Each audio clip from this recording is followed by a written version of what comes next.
ঘরে থাকা পুরনো চুড়ি দিয়ে যদি এত সুন্দর একটি চুড়ি মেক করা যায়, তাহলে অনলাইন থেকে এত চড়া দামে চুড়ি কিনতে যাবোই বা কেন? হেই গাইস, আসসালামু আলাইকুম। আজকে আমি পুরনো চুড়ি দিয়ে একটি নতুন চুড়ি মেক করতে যাচ্ছি। তো চুড়িটি মেক করার জন্য প্রথমে আমি 3টি চুড়িকে একে অপরের সঙ্গে আঠার সাহায্যে লাগিয়ে নিচ্ছি। তোমরা তোমাদের পছন্দ অনুযায়ী চুড়ি কম বেশি করে নিতে পারো।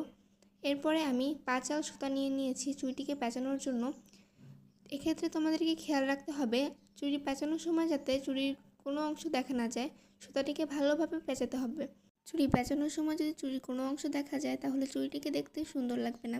আমি খুবই ভালোভাবে এবং আস্তে ধীরে সম্পূর্ণ চুড়িটিকে পেঁচিয়ে নিয়েছি এবং সবশেষে আঠার সাহায্যে সুতাটিকে লাগিয়ে নিচ্ছি।